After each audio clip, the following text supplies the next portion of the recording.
Hello दोस्तों, आज हम बताने वाले हैं कि कैसे आप एडवांस अकाउंट की तैयारी कर सकते हैं। कौन से टीचर आपके और कौन से फैकल्टी आपके लिए अच्छे होंगे। अगर आप फर्स्ट टाइम या सेकंड टाइम तैयारी कर रहे हैं और आपको लगता है कि आप अच्छे से तैयारी नहीं कर पा रहे हैं, तो ये एक ऐसा वीडियो है जिसमें आप ये समझ पाएंगे। Because I am also a CA student and how I prepare the CA exams. और जैसे कि ये उन बच्चों के लिए नहीं है जो बहुत अच्छे हैं स्टडीज़ के अंदर और बहुत अच्छे से पढ़ पा रही हैं। उन लोगों के लिए है जिनको लगता है कि CA एग्ज़ाम जो है वो बहुत लेंदी है और उसको समझना बहुत इम्पॉसिबल सा हो गया है, कैसे चीज़ों को हैंडल किया जाए। और सबसे मोस्ट इम्पॉर्टेंट जो मेरे दिमाग में आता था कि अगर एग्ज़ाम है तो उसके एग्ज़ाम के एक दिन पहले इतना बड़ा सिलेबस का रिविज़न कैसे करें, कि बेस्ट फैकल्टी कौन सी हैं। जैसे मुझे जहाँ तक आइडिया है, जिसके बारे में बहुत लंबा डिस्कशन करने वाले हैं। आई नो आप लोगों को चाहें तो आप वीडियो से घुमा के देख सकते हैं, भगा के देख सकते हैं, घुमा के बोल रही तो आपको सबसे पहले जो फैकल्टी जो मुझे पता है जो बेस्ट अकाउंट है, आकाश सर हैं जो BV वर्चुअल्स में पढ़ाते हैं। ठीक है, BV वर्चुअल्स का भी एक जो सर है ना, ये बहुत ज़्यादा डीप में पढ़ाते हैं, आपको बहुत इजीली समझाएंगे और बहुत अच्छे से समझाएंगे। अगर आप बहुत ज़्यादा चीज़ों को लॉजिकली नहीं समझ पाते हो तो कभी कभी वो रट्टा मरवाने का भी तरीका बता देते हैं कि कैसे आप किसी चीज़ को ऐसे रट्टा मार सकते हो। क्योंकि बहुत सारे स्टूडेंट हैं, सबकी अपनी अपनी कैपेबिलिटीज़ है। कुछ ऐसे स्टोरीज़ की तरीके से समझना चाहते हैं और कुछ चीज़ों को वो रट्टा मार के समझना चाहते हैं। तो मुझे लगता है कि दोनों ही टाइप के स्टूडेंट होते हैं और दोनों के टाइप की अपनी तरीके की स्टडी होती है, दोनों को रॉन्ग नहीं बोलना चाहिए। तो पहले हैं BV वर्चुअल्स जो थोड़े से बहुत स्लो पढ़ाएंगे आपको, बहुत ज़्यादा, और एग्जैक्ट वो आपको बहुत ज़्यादा, आप ये समझ लीजिए आपको अच्छे से पढ़ाने वाले हैं। अगर आप BV वर्चुअल्स में जाते हैं तो इनके रिविजन्स कुछ नोट्स भी आपने देखे होंगे या फिर आपने उनके वीडियोस देखे होंगे, उसमें भी उन्होंने बहुत अच्छे से कवर किया है सारे टॉपिक्स को। तो आप उसकी तरफ जा सकते हैं। बट अगर आप स्लो स्टूडेंट नहीं हैं और आपको लगता है कि आप बहुत ज़्यादा थोड़ा सा फास्ट पढ़ना चाहते हैं और आपको लगता है कि ख़त्म करना है, तो आप नितिन गोयल सर को प्रेफर कर सकते हैं। नितिन सर भी बहुत अच्छा पढ़ाते हैं, लेकिन वो थोड़ा सा फास्ट पेस पे पढ़ाते हैं और बहुत सारी चीज़ें मुझे ऐसा लगता है वो मिस कर देते हैं जब पढ़ाते हुए। वो एक्सप्लेन अच्छे से नहीं कर पाते समटाइम, क्योंकि ना स्टूडेंट्स बहुत रहते हैं चैट पे, तो वो उनके जवाब में वो थोड़ा डिस्टर्ब हो जाते हैं, वो उन चीज़ों को बहुत कॉन्सेंट्रेट करते हैं, जिसकी वजह से मुझे लगता है कि नितिन सर है ना कई चीज़ों को एक्सप्लेन नहीं कर पाते, विच आकाश सर जो है वो अच्छे से कर पाते हैं। वो इतना चिल करके पढ़ाते हैं।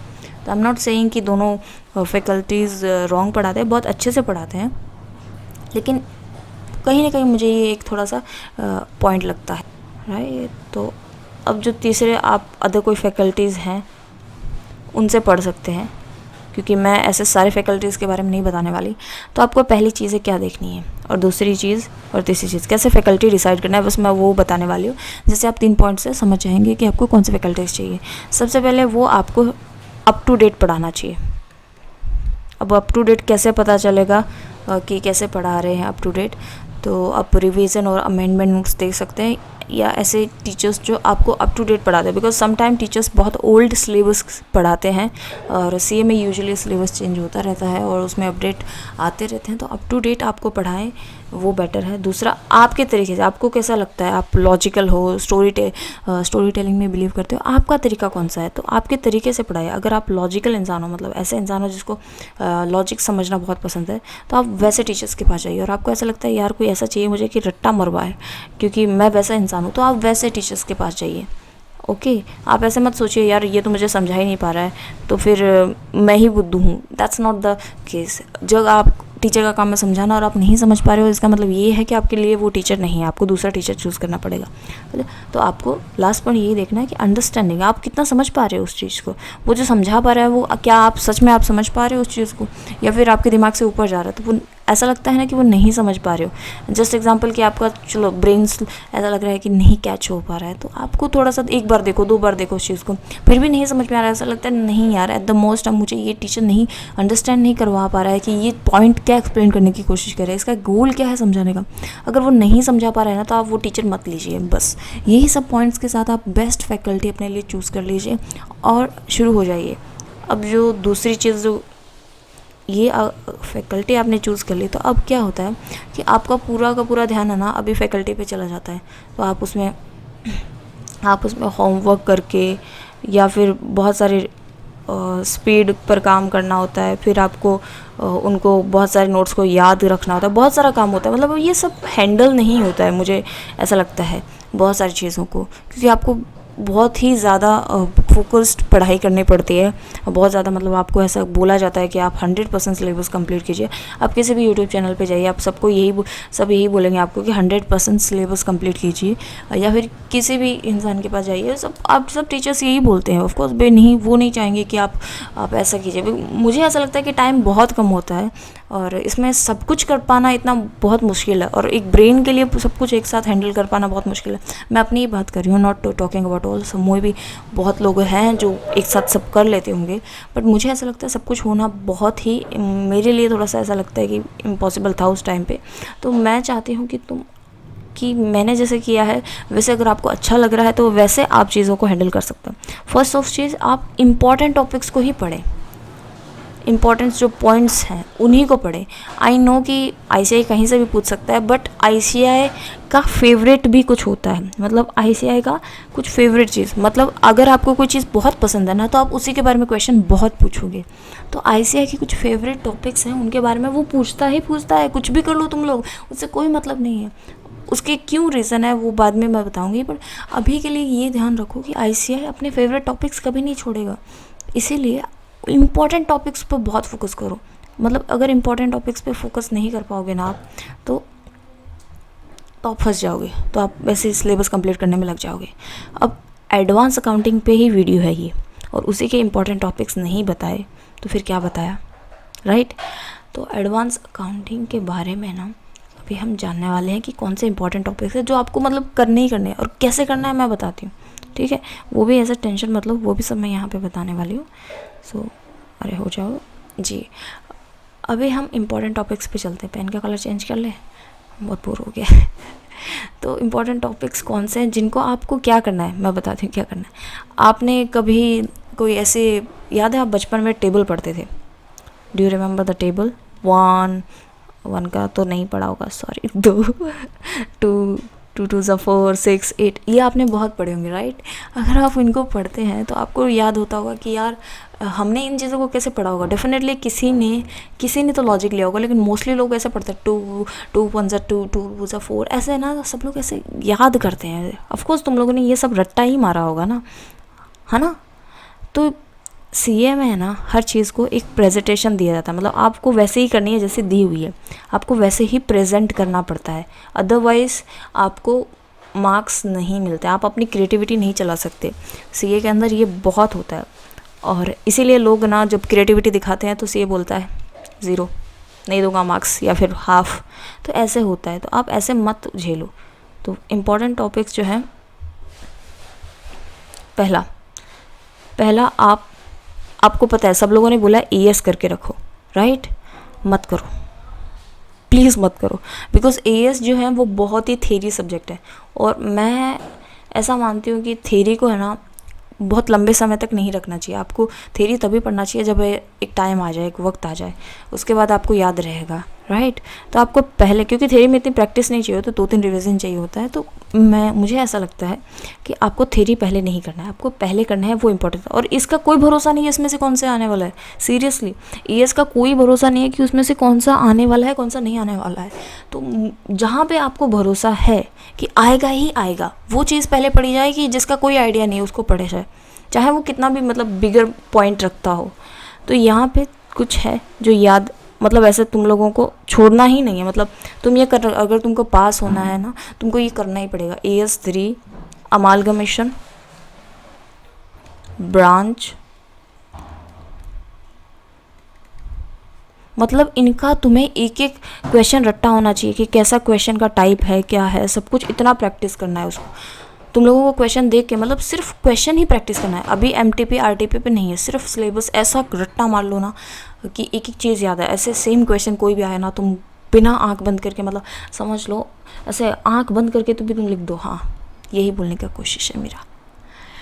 तो AS3 अमालगमेशंस, फाइनेंशियल्स, इनके सबके क्वेश्चन ना कंपलसरी होते हैं। आप कोई भी पेपर उठा के देख लो, 10 साल 20 साल इनके सबके कंपलसरी क्वेश्चंस होते हैं, और इन्हीं क्वेश्चंस को अगर आप अटेम्प्ट करते हो ना तो आप ज़्यादा स्कोर कर सकते हो, बेटर स्कोर कर सकते हो। आई नो ये दे आर लेंथीएस्ट टॉपिक, पर इन टॉपिक्स में आपको सबसे ज़्यादा बेनिफिट है क्योंकि ये आने का चांसेस ज़्यादा है।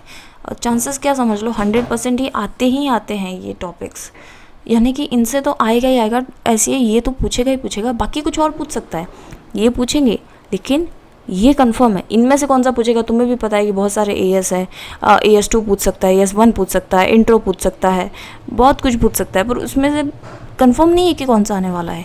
ये पहले तुम करो, जो इम्पोर्टेंट है वो पहले करना चाहिए। तो AS3 अमालगमेशन ब्रांच, और क्या मिस कर रही हूँ मैं, आई थिंक यही था, अमाल ब्रांच हाँ, इंटरनल रिकंस्ट्रक्शन और ES13 एंड बायबैक। बायबैक और शायद इतना कुछ है नहीं, बट पूछ तो लेता है।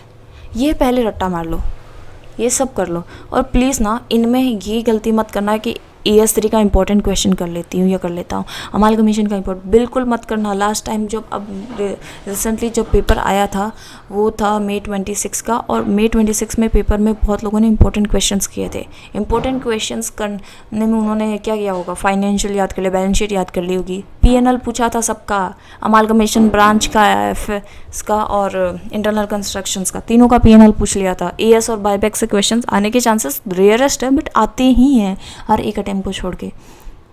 लेकिन रट्टा मार के रखना है, ये तो कुछ भी कर लो, चाहे तुम्हारे को अटेम्प्ट पे आए ना आए, ये क्वेश्चन ये तुम्हारा होना चाहिए। उसके बाद जब तुम्हारे पास टाइम बचता है ना तो फिर ये करो, और इसमें और इम्पोर्टेंट मत कर देखो, क्योंकि ऐसे कहीं से भी पूछता है। जब तुम्हारा ये अच्छे से हो जाए ना कि इसके क्वेश्चन कहीं से भी आ रहे हैं, तुम कर पा रहे हो, तुम्हारा कोई भी ऐसा कुछ नहीं कर पा रहा है, इसका बाल बांका भी नहीं कर पा रहा है, यानी कि इससे तो कुछ भी आ जाए, घोल के पी जाओ। नींद में पूछे ना कोई पूछे तो इसका आंसर आना चाहिए, इसका आंसर आना चाहिए, इसका आंसर। और कैसे आंसर आना चाहिए, सिर्फ वही क्वेश्चन के टाइप जो क्वेश्चन हमारे इंस्टीट्यूट ने दिए हुए हैं, वो क्वेश्चंस फ़िलहाल के लिए, या फिर तुम्हारे किसी फैकल्टीज़ ने दिया, वो सब रट्टा मार लो। बार बार लिखो, बार बार उसको प्रैक्टिस करो, एक बार देख के लिख के प्रैक्टिस करो, फिर उसके बाद अगर नहीं होता है उसको बिना देखे प्रैक्टिस करो, मिस्टेक करो, थाउजेंड्स ऑफ मिस्टेक करो, चीज़ों को बार बार करते जाओ, उस पर ज़्यादा फोकस रखो। फिर आप अब जब ये हो जाए, ऐसा लगता है कि इसमें कोई आपको छोड़ नहीं सकता, कोई पीछे नहीं कर, तो फिर इस पर आ जाओ। और ये सब सबके लिए नहीं है कि टॉपर बनने के लिए, ये जस्ट आपको इतना याद दिला दो कि ये अभी तक जो हुआ है ये अभी टॉपर बनने का नहीं है। जब तुम ये अच्छे से कर लोगे तब तुम्हारी लाइफ में बस चांद चांद लग जाएंगी, ठीक है। तो ये होने के बाद अब चीज़ें थोड़ी सी सेटल डाउन हो जाएगी, अब तुम वहाँ पहुँच गए हो जहाँ पे सब थोड़ा सा पहुँच जाते हैं। तो ये दोनों चीज़ें हो गई। अब तीसरा अब ये भयंकर है, क्योंकि ये MCQ रिलेटेड है। तुमने सब कर लिया, तुमने क्या किया, AS कर लिए, ठीक है। AS को तुमने ऐसे नॉर्मली देखा है और उसके थोड़े क्वेश्चन प्रैक्टिस कर ले, चलेगा। अगर आपको अच्छे से अच्छे मार्क्स लाने हैं तो उसको भी वैसे ही करना पड़ेगा जैसे आपने वो सेकंड किया है, और आपने वो जो इम्पोर्टेंट चैप्टर है वो भी कर लिए, राइट। ये करने के बाद अब आपको MCQ पे ध्यान देना है, क्योंकि MCQ आप इन दोनों से नहीं कर पाओगे। इन दोनों से कर लोगे तो आपको लगेगा MCQ हैंडल नहीं भाई, नहीं होगा। तो आपको MTP, RTP और एक MCQ बुकलेट होती है जो बहुत ही इंपॉर्टेंट है, मतलब बहुत ही। ICI है ना, उसकी एक आदत है, वो नए क्वेश्चन नहीं बना पाता, समटाइम बना पाता है, बट सारे क्वेश्चंस यूजुअली पुराने होते हैं और रिपीटेटिव होते हैं, जस्ट नंबर और नाम चेंज करके, और मोस्टली क्वेश्चंस बोल सकते हैं। तो इन क्वेश्चंस को ध्यान रखना है कि यार अगर ये क्वेश्चंस हमने कर लिए तो हमारी चांदी है। सोचो, फ्री के घी के मार्क्स मिल जाएंगे अगर तुम लोगों ने इनके क्वेश्चन को प्रैक्टिस किया। तो MCQ की बुकलेट है, और ये किसी टीचर की बुकलेट नहीं है, ये ICI की वेबसाइट पे बुकलेट है।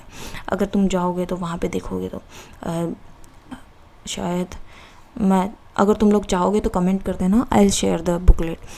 ये हर बार आती है, और ये उसमें बहुत बहुत लेंदी काम है, आई नो। और इस बुकलेट में ना सारे टाइप के क्वेश्चन और MCQ वैसे टाइप के MCQs हैं जो एक्चुअली में क्वेश्चन आजकल पूछे जा रहे हैं, और ऐसे थोड़े से लेंदीएस्ट है। पर ऐसा नहीं है कि वो मिक्स क्वेश्चन जैसे आजकल पूछे जा रहे हैं कि एक ही क्वेश्चन से आप ES13 भी पूछ रहे हो, बायबैक भी पूछ लेते हो, ऐसे अलग अलग क्वेश्चंस पूछ लेते हो। तो यस, ऐसे टाइप के क्वेश्चन तो नहीं है उसमें अभी, लेकिन वो जो तुमने ऐसे पर्टिकुलर जो ES13 का कोई क्वेश्चन पूछ लिया उन्होंने, तो ES30 के सारे क्वेश्चन यानी ES30 के टाइप के जो सब क्वेश्चन है, जो लैंग्वेज है, मोस्ट ऑफ इम्पॉर्टेंट यही होता है कि वो कैसे बात करते हैं, कैसे वो उन्होंने है ना कैसे लैंग्वेज यूज़ की है किसी क्वेश्चन के लिए, वो लैंग्वेज आप समझ जाओगे, उसके बाद आपको कोई मतलब पीछे नहीं छोड़ सकता। जैसे अब जो लास्ट क्वेश्चन है, जो मैंने सारे पॉइंट्स कवर कर दिए हैं, अब जो लास्ट क्वेश्चन है वो बहुत इंपॉर्टेंट है, उसको बहुत अच्छे से सुनना, वो है रिवीजन का। अब बहुत लोगों को नहीं पता है कि 1 डे रिवीजन कैसे करें, 1.5 डे रिवीजन कैसे करें, जो भी आप समझ लो। तो ये 1 डे पहले रिवीजन होता ही नहीं है। पहले बात तो ये रिवीजन तुमने उसी दिन कर लिया था जब तुम बना रहे थे, जब तुम रिवाइज कर रहे थे, जब तुम्हारा अमालगमेशन पक्का हो गया था। तो ये रिवीजन तो उस वक्त होगा ही नहीं।